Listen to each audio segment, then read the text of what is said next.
Welcome to the Retention Nation podcast, the show for e-commerce brands looking to turn one-time and sometime buyers into lifetime and forever customers. Hosted by Isaac Hyman, an ex-VP of Retention and featured speaker, author, masterclass creator, and founder of High Flyer Digital, each episode features successful brands, apps, and experts who are sharing cutting-edge, innovative, and proven email SMS retention insights that help them grow their business to the next level profitably. Our mission is to give you the retention strategies you need to unlock profitable, predictable, and scalable revenue from every customer on your list. Let's get started.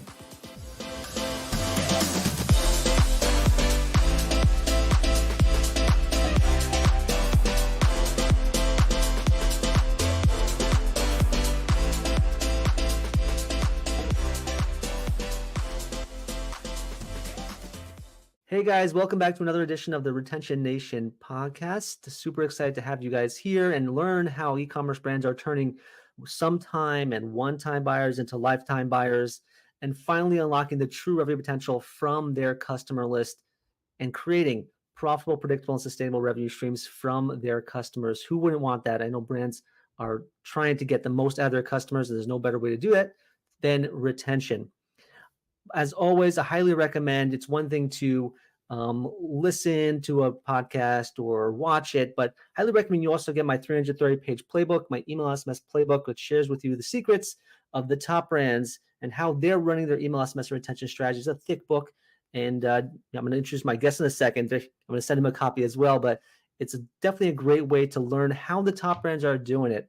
But more importantly than just reading a book is actually listening to the experts and the brands who are doing it really well. And that's a great segue into our guest right now, John Roman, the CEO of Battlbrands, really the founder, owner of Battlbrands. And he has such an interesting story, an interesting background to share with us. So before I introduce him, let me start teeing him up a little bit. He is the CEO of BattlBox Group, which consisted of BattlBox, Carnivore Club, and Wanlo. It's a $30 million e-commerce subscription portfolio. They were acquired in October 2021, but since then, about a year ago, John led a group to buy back BattlBox and is now the CEO of BattlBrands, which owns BattlBox. They even have a Netflix TV show called Southern Survival, just the feather in the cap, if you will. So without further ado, let me introduce John. And John, maybe you could share with us your story of where you've been over the past 4 years. Looks like you're riding high, and there's only more to go. Thank you so much for having me, and thank you for the kind intro. It's Sure. yeah, it's wild.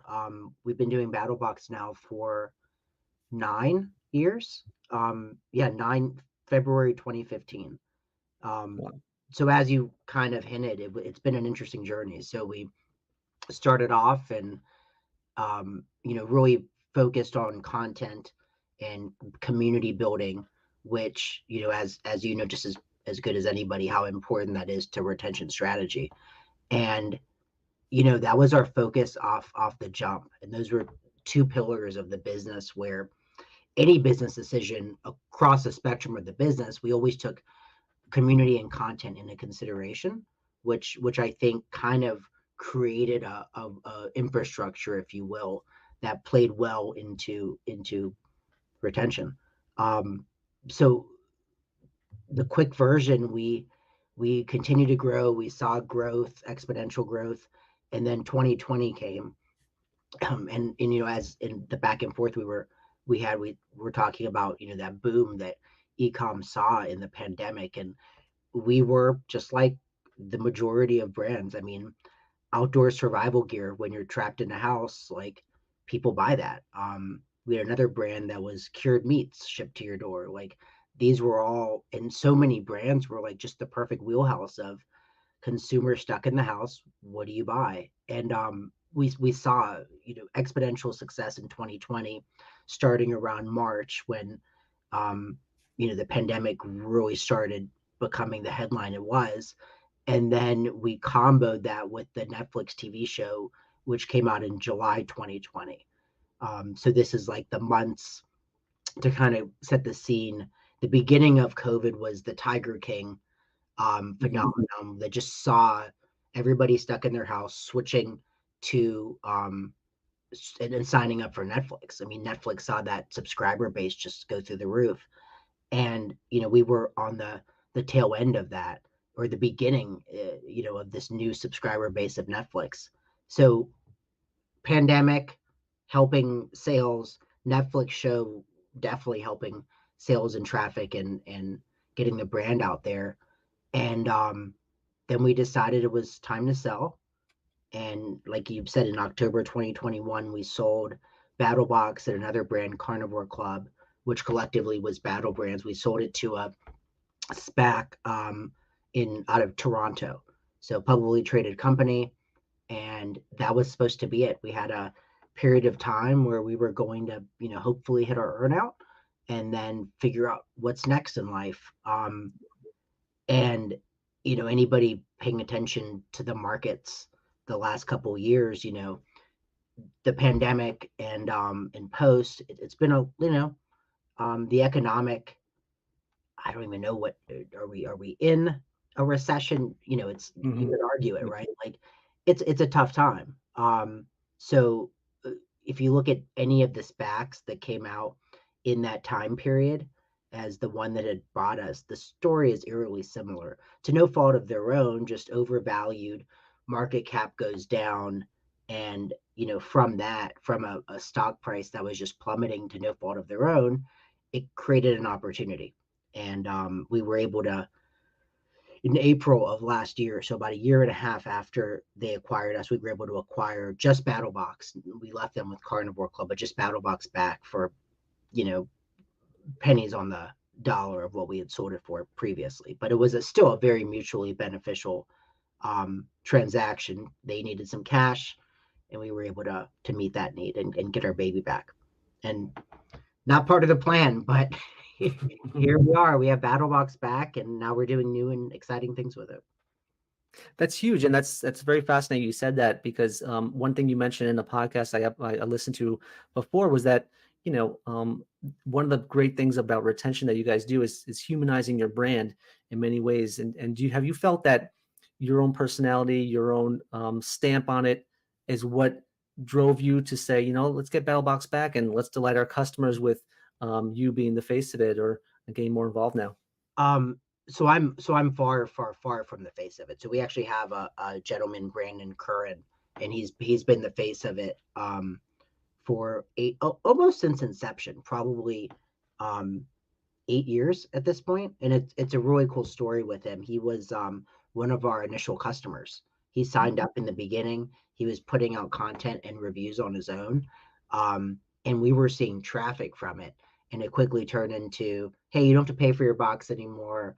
We'll send you the box, to, hey, here's a check, and please keep doing this, to, hey, do you want to move your family down to Georgia with us and do this full time?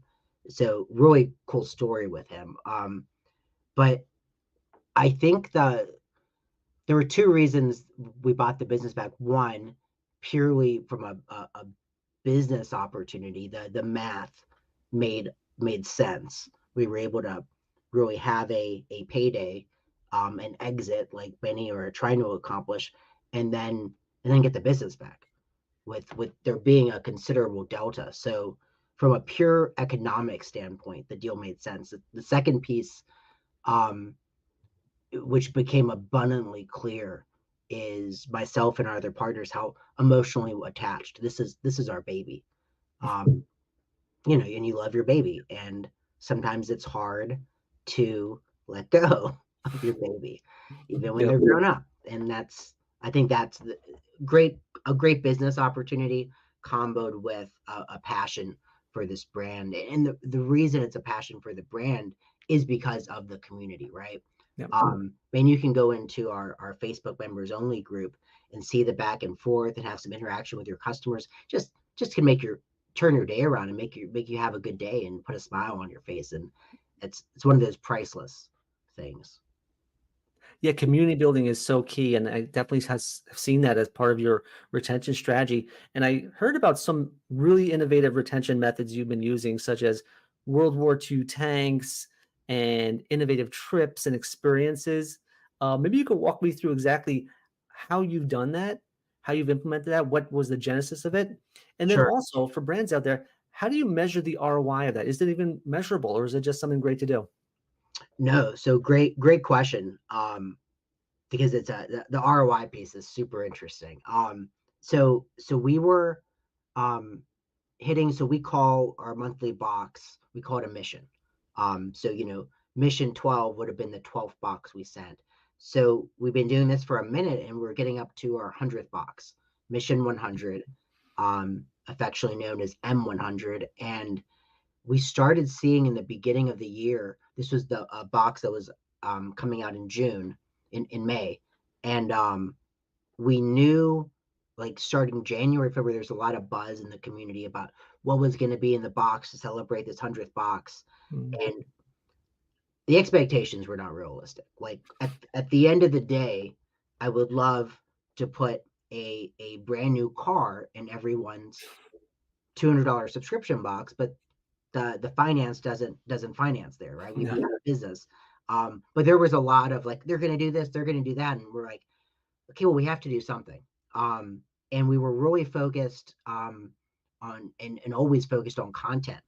Our CFO was at a industry conference, SHOT Show, and I didn't go that year. He stopped by this booth, and they had tanks.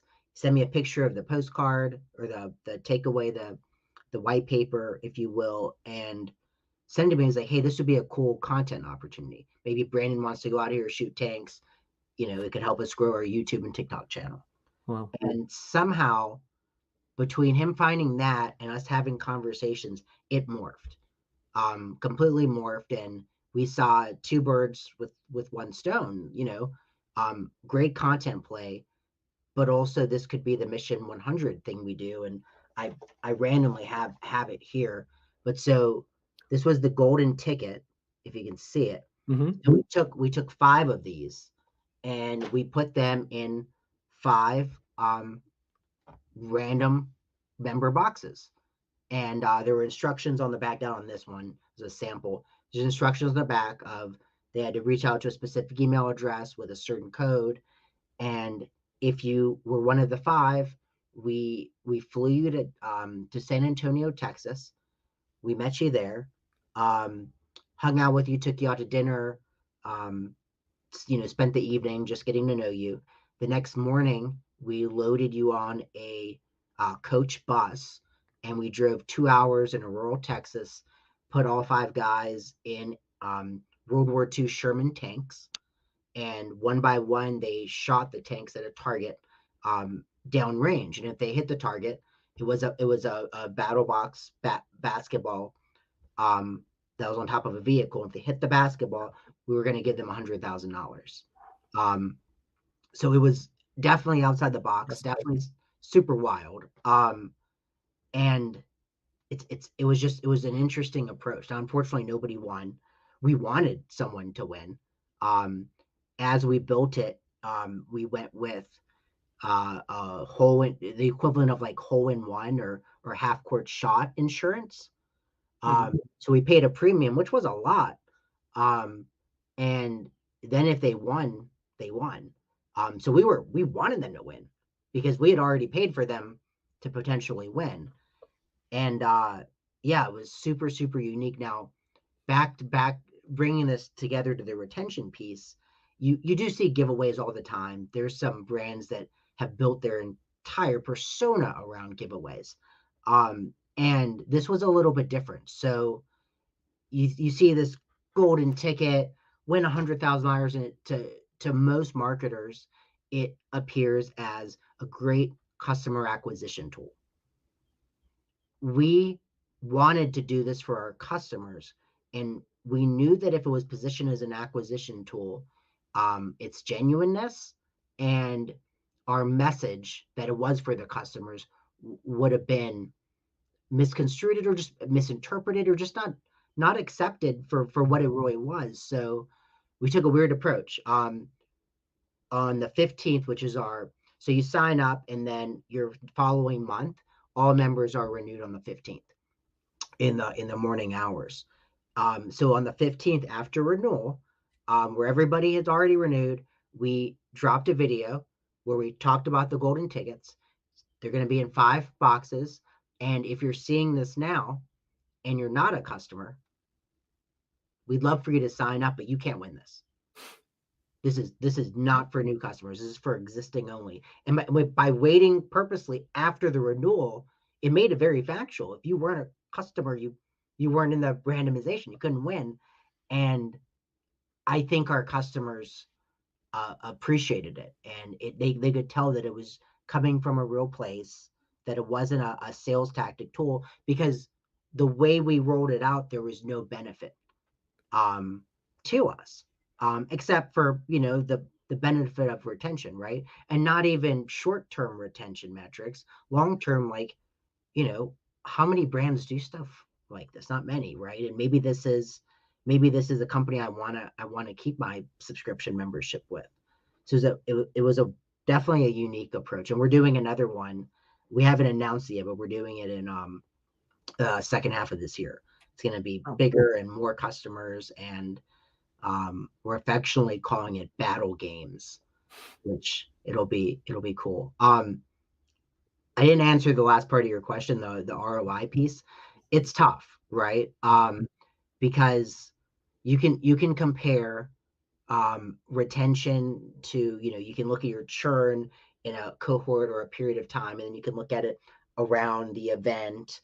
But there's so many other variables in the mix that could jeer and change the math on it. Like, the box could have been a less exciting box in contents one month, and that could have been the issue. We didn't, but we could have had a slight delay in shipping, and there's just so many variables. It's tough to isolate. Um and because of that, we at the end of the day, we're very conservative with a lot of stuff we do. And an example of this is, we made a budget for this Mission 100 event, and we said, okay, we're going to spend X, and then we took X and we divided it by into one main sponsor and 5 smaller sponsors, where the event was not a profit center. We actually, on paper, we broke even. In reality, we probably lost a little bit of money. If you look at it just in a with blinders on it, just the event. But we sold sponsorships to our partners that we're already featuring in the box. It's a very easy conversation. We already give you hundreds of thousands of dollars. Can we have a little bit back? And we're gonna bring you to the event too, and have you interact with the customers, which was cool to see, like a full farm to table. You had the vendors, you had BattlBox, and then the actual end users. So we eliminated the risk. Um, we didn't put a value on time, um, but it was enjoyable, and we knew, even without putting a value on the time we put into it, we knew we were doing the right thing, and it was genuinely for our customers. So we knew that if there ever is any math to be done on retention, we knew it wasn't going to negatively impact it. It's a long huge. answer. I apologize. No, that's a great answer. I think that, I mean, there's no wrong answer when it comes to your brand and keeping your customers loyal. But what's fascinating to me, based on what I've seen from a lot of e-commerce brands do, they tend to look at their retention strategy from a tactical or financial perspective. But you're also taking it to another level, such as connecting emotionally and experientially, which then probably helps your retention, whether or not it's measurable or not. You know, Sure. And that's our focus for 2024 is, and this is an interesting one. It's we have a probably one of our biggest focuses for this year is a retention piece. And the entire focus, overgeneralized, is bring value to our members beyond the actual physical items we're sending them. And it's a game changer, right? Because most people, especially in ecom, they look at it in a very black and white world. And the reality is, consumers, especially in the economic climate we're in, but I think it's just true in general, from buyers, they want to connect with a brand to a certain extent. And if we can help create those bonds and form those bonds, it's bigger than just you buy item, I ship you item. It needs to be, it has to be, it should be. Yeah, much bigger than that, and I think that, I learned from my mentors in e-commerce that said, no one customers leave a brand all the time, but they rarely ever leave a community. And, so it seems like the community building has been really key for you guys. How has your community building efforts been since the pandemic when everyone has been influx with all these one-time buyers? And historically, 74% of buyers are one-time buyers and they leave after one. But you seems like the subscription business has allowed you to kind of keep customers in the fold through your communities, right? Yeah, so I mean, we saw our fair share of one-time purchases in the second half of 2020 and the first, I guess, almost all of 2021. Um, they didn't. They bought one-time products. They weren't looking for that. They were looking for just insert item because they're stuck in the house. And we just, yes, sales went up, but sales went up, and then for everybody afterwards, they went down, um, because it was just artificial stimulation. So we look at it, we look at that cohort and that time period. There were some learnings, but we have to really dissect the buyers and better understand them, because some just weren't, they weren't BattlBox customers. They were in the fact that they bought something, but they weren't the makeup of what we want for a high LTV, highly valued customer. Yeah, and that definitely is key. You got to have that lifetime value. You got to understand how, they're going from one to two. In your case, three to four or five, probably six or seven as well. Really important. And actually, it prompts the next question, which is, I know you have about four different boxes in your subscription kit, maybe more. Um, have you experienced any churn or retention anomalies depending on the tier they're buying? Yeah, so the four tiers are interesting. So basic, advanced, pro, pro plus. Basic is currently 35 plus shipping plus sales tax in the majority of states, and then all the way up to the pro plus, which is 170 plus shipping and tax, roughly 200, all out, all in. And they don't all behave the same way. The churn is worse, almost proportionally, um, being the worst at the lower tiers. So our best retention, our least churn is the Pro Plus, the 200 a month, and our worst is the basic box. Yeah. Um, which makes sense. It's likely also a different buyer, unrealistic expectations, probably looking at it more in a transactional way. $200 a month it's a big commitment. You really want to vet and understand, um, what you're buying. So our Pro Plus customers, which is more than half our base, they on average they know about us for 6 months or greater before they purchase. It's a long time for Mm. attribution's tough, when it goes that long. But yeah, the higher average order value, the better the retention is. Yeah, that seems to be in line with a lot of brands that really focus on, they focus on smaller buyers sometimes just to get that quantity up. But in reality, is that anyone will try anything at least once, especially when it's a smaller one. They'll maybe give it to a gift for a friend or a neighbor, wherever it may be. But it looks like the Pro Plus is the better fit if you're keeping customers for a long time. So, um, good call out there. And and one thing that you mentioned before that plays maybe a role in retention, or maybe not, depending on what you say. You have a lot of brands. You work with a lot of, Zippo and I think I saw Nomadic, and you work with all these brands that go in your boxes. Has that aided you with retention, or has that been like, these products, maybe a customer will become loyal to that brand and not us? What do we do about that? How have you kind of balanced that? Yeah, so it is interesting. So we while we do have some big names, I think of Solo Stove. We just featured a Solo Stove at the beginning of the year, and that was coming right off of their Snoop Dogg campaign. So it was a very trending product. So we feature these big known respected brands, but we also don't overdo it with a single brand. There's My Medic they make medical supplies, and we might feature them.